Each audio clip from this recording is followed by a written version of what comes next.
दिल्ली वाला प्यार होने लगा, हल्का हल्का प्यार हुआ होने लगा, तू कहता कहता प्राण मेरी লাগানা। গাইস একদম সে একটা দৃশ্য দেখছেন, প্রাকৃতিক দৃশ্য মনোমুগ্ধকর, দেখলেই পুরা মন জুড়িয়ে যায়।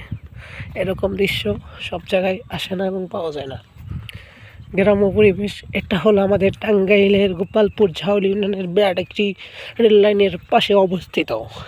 আপনারা দেখলে অসংখ্য খুশি হয়ে যাবেন যে গ্রামের পরিবেশ মনোমুগ্ধকর, সেই রকম একটা পরিবেশ যেখানে মন জুড়িয়ে যায়। সেই শিশুকালের কথা রবীন্দ্রনাথ বলেছেন, যদি আবার আসিতাম এই বাংলাতে ভেসে, তবে না আসতাম এই শিশুর বেশে।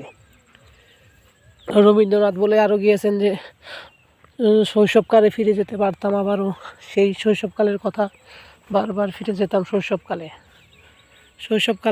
ফিরে যেতে পারতাম যদি, বারবার শৈশবকালের কথা সবাই বলেছে। শৈশবকালে যদি আমরা ফিরে যেতে পারি তাহলে মনে হয় ঊর্ধ্বমনে গৌরব মাদল। হয়তো গল্পটা আমার মনে পড়তেছে না, কিন্তু গল্পটা কিন্তু সেই। তাই আপনাদেরকে আমি আগ্রহভাবে বলতে চাচ্ছি যে যারা শৈশবকালে সময়টা কাটিয়েছেন তারা হয়তো আমার এই গল্পটির কথা মনে পড়বে, যে আমার এই গল্পটা আমি আপনাদেরকে সবাইকে শেয়ার করছি এবং বলছি লাইভটা শেয়ার করবেন, বেশি করে লাইভটা শেয়ার কমেন্ট করবেন, আরও কিছু পাবেন, নতুন কিছু ভিডিও পাবেন।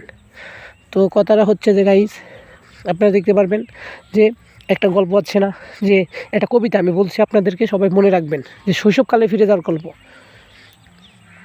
আমাদের ছোট গ্রাম চলে বাঁকে বাঁকে, 2 শাক পাশে তার হাঁটু জল থাকে, পার হয় গাড়ি পার হয় গরু, 2 শাক থাকে তার হাত ভাগে।